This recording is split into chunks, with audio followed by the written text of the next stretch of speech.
Imagine this. For 200 years, the Macedonian phalanx had been the most terrifying weapon on earth. A wall of 18-foot spears, a forest of iron points moving as one. It had conquered Persia. It had crushed Greece. It had built the empire of Alexander the Great. No army had ever broken it. No tactic had ever defeated it. No general had ever found a flaw in its perfect design. And now, on a foggy hillside in Thessaly, 10,000 Roman legionaries are about to attempt the impossible. They are outnumbered. They are on unfamiliar ground. And they are facing the weapon that conquered the known world. Cynoscephalae, 197 BC. The battle that decided whether Rome or Macedonia would rule the Mediterranean. The day the Phalanx, invincible for 2 centuries, met the legion for the first time. This is not just a battle, and this is the death of an era. The Phalanx was not merely a formation, it was a religion. Philip II of Macedon had perfected it. His son Alexander had used it to conquer everything from Greece to India. For 200 years, every king, every general, every strategist in the civilized world had agreed. The Phalanx cannot be beaten. The mathematics were undeniable. A Macedonian phalangite carried a sarissa, a pike 18 feet long. The first 5 ranks could project their spears beyond the front line. This meant that any enemy charging the phalanx would face not 1 spear, but 5. Simultaneously. No shield could block 5 spears at once. No armor could stop that weight of iron. No courage could overcome that wall of death. And behind those spears stood men trained from childhood for one purpose: to hold the line, to push forward, and to never break formation. A phalanx did not retreat. A phalanx did not bend. A phalanx crushed everything before it, or died in place. The Greeks had learned this at Chaeronea. The Persians had learned it at Gaugamela. The Indians had learned it at the Hydaspes. Now Rome would learn it at Cynoscephalae, or so Macedonia believed. Philip V of Macedon was not Alexander. No one was Alexander. But Philip was dangerous enough. He had spent 20 years rebuilding Macedonian power. He had conquered Illyria. He had dominated Greece. He had built an army of 26,000 men, including 16,000 phalangites, the finest heavy infantry in the world. Philip was 40 years old, experienced, cunning, and utterly contemptuous of Rome.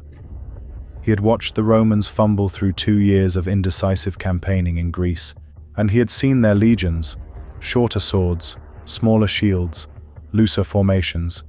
He had measured them against his phalanx and found them wanting. Barbarians with swords, his officers called them. Brave, perhaps, but bravery is not enough against the sarissa. Philip agreed. The Romans were good at sieges, good at persistence, good at absorbing punishment. But in open battle, on flat ground, phalanx against legion, it would be slaughter. What Philip did not understand, what no Macedonian could understand, was that Rome had spent 200 years evolving a different kind of war, and evolution was about to meet extinction. Titus Quinctius Flamininus was 30 years old when the Senate gave him command of the war against Macedonia. He was young for such responsibility, aristocratic, ambitious, fluent in Greek, obsessed with Hellenic culture. Some said he wanted to liberate Greece from Philip. Others said he wanted glory for himself. Perhaps both were true. What mattered was that Flamininus understood something that Philip did not. The legion was not trying to be a phalanx. The legion was designed to destroy the phalanx. Every Roman soldier carried a gladius, a short sword, barely 2 feet long, useless against an 18-foot sarissa at distance, but devastating in close quarters, where the sarissa became a liability. Every Roman soldier carried a pilum, a heavy javelin designed to bend on impact, making enemy shields useless. One volley could cripple a formation before the swords came out, and every Roman soldier fought as an individual within a system. The legion could bend, flex, reform, adapt. It could absorb chaos and turn it into opportunity. The Phalanx was a hammer. The legion was water. Flamininus knew this. His centurions knew this. The question was whether they could survive long enough to prove it. Because if the Phalanx caught them in the open, on flat ground, in perfect formation, the theory would die with the theorists. The two armies found each other by accident. It was June of 197 BC. Both forces were marching through Thessaly, seeking favorable ground. Fog covered the hills near Scotusa, the area the locals called Cynoscephalae, the dogs' heads, for the shape of the ridges. Neither Philip nor Flamininus knew exactly where the other was. The fog was thick that morning. Visibility dropped to a few hundred feet. Scouts stumbled into each other on the hilltops. Skirmishes broke out. Messengers raced back to both camps with confused reports. Philip sent his right wing forward to seize the high ground. Flamininus sent troops to stop them. What began as a scouting action escalated into something neither commander had planned. This was not the battle Philip wanted. He wanted flat ground, time to deploy, space for his phalanx to form properly. Instead, he was committing his army piecemeal, on broken terrain, in poor visibility. But his officers on the right wing were winning. They had seized the ridge. They were pushing the Romans back. The phalanx was forming on the high ground, sarissas leveling for the advance. Philip made his decision. He would commit everything. He would crush Flamininus before the Roman could deploy fully. It was the right tactical choice. It was also the last mistake of Macedonian supremacy. The Macedonian right wing came down the hill like an avalanche. 16,000 phalangites in perfect formation. Sarissas lowered, shields locked. The ground trembled beneath their synchronized step. From the Roman perspective, it must have looked like death itself descending. The fog parted. The sun caught the iron points of 10,000 spears. The phalanx emerged from the mist like something from nightmare, a wall of bronze and iron stretching across the entire hillside. The Roman left wing broke almost immediately. Flamininus had not finished deploying. His left was caught in column, not line. The men barely had time to form before the sarissas reached them. The first Roman rank simply disappeared. Men impaled on multiple spears simultaneously. Bodies lifted off the ground by the momentum of the charge. Blood spraying across the morning fog. The second rank fared no better. They pushed forward into the same wall of death. Shields shattered, arms severed, the mathematics of the phalanx working exactly as designed. The Roman left collapsed. Men fled. Centuries dissolved. Tribunes screamed orders that no one followed. Philip, watching from the ridge, allowed himself a moment of satisfaction. This was how it always ended. This was why the phalanx was invincible. But the battle was only half fought, and the other half would change history. While the Macedonian right wing slaughtered the Roman left, something else was happening on the opposite side of the battlefield. The Macedonian left wing had not yet formed. Philip had rushed to commit his right, hoping to win the battle before Flamininus could react. But this meant his left wing was still climbing the ridge, still assembling, still transitioning from marching column to battle formation. A phalanx in formation was invincible. A phalanx forming was vulnerable. Flamininus saw it. His right wing was intact, fully deployed, ready to advance. Across from them, the Macedonian left was a chaos of men trying to sort themselves into ranks, trying to level sarissas that kept tangling with each other, trying to become the weapon they were trained to be. Flamininus did not hesitate. He ordered the advance. The Roman right wing charged uphill into the half-formed Macedonian left. This was not how battles against the phalanx were supposed to go. You did not charge a phalanx. You received its charge and died. But these Macedonians were not yet a phalanx, and they were men with very long spears and no formation. The Romans hit them before the sarissas could level, and inside the sarissas' reach, the gladius was king. The slaughter was intimate and absolute. Roman legionaries pushed past the unwieldy pikes and got close, closer than any enemy had ever gotten to a Macedonian phalangite in living memory. The sarissa was useless at arm's length. It was designed to kill at 15 feet, not 15 inches. Phalangites tried to draw their swords, but the kopis, the Macedonian sidearm, was a slashing weapon, awkward in the crush of bodies. The gladius was a thrusting weapon, designed for exactly this. Romans stabbed upward into unprotected armpits, into groins beneath the armor, into throats above the breastplate. Quick, economical, lethal. The Macedonian left wing did not break, it dissolved. Men threw down their sarissas and ran. Men died still trying to form ranks that would never form. Men screamed for mercy in a language the Romans did not understand, or chose not to understand. Flamininus pushed forward. The ridge was his. The Macedonian left had ceased to exist. But on the other side of the hill, the Macedonian right was still winning, still butchering the Roman left, still advancing toward total victory. The battle was split in two, each side winning on one flank, losing on the other. Everything now depended on what happened next. A Roman tribune whose name history has not preserved made the decision that ended Macedonian supremacy. He commanded 20 maniples on the victorious Roman right, about 2,000 men.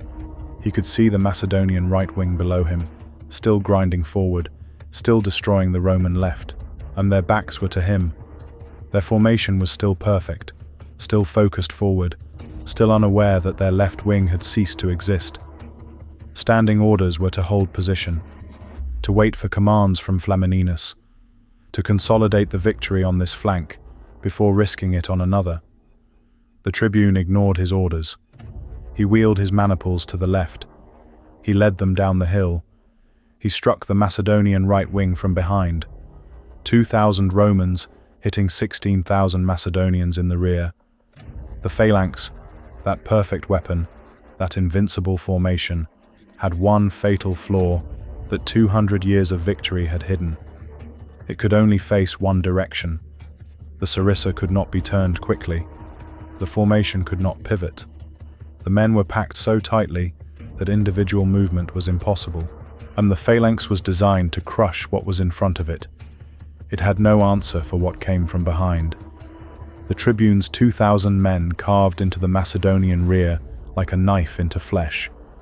The Phalanx died in minutes. Phalangites tried to turn. Their sarissas tangled with each other. Men stumbled. Ranks compressed. The perfect formation became a trap. Romans poured into the gaps. Gladi rose and fell. Blood sprayed across the fog. Some Macedonians raised their sarissas, the traditional signal of surrender. But the Romans had never seen this gesture. They did not know it meant mercy. They saw only enemies raising weapons. The killing continued. 8,000 Macedonians died on that hillside. 8,000 more were captured. The Phalanx, the weapon that had conquered the world, was annihilated in a single afternoon. Philip fled with the remnants of his cavalry. His infantry was gone. His kingdom was broken.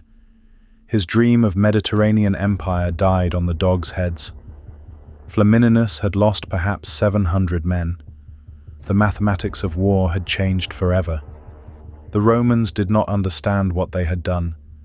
Flamininus was pleased, of course. Victory was victory.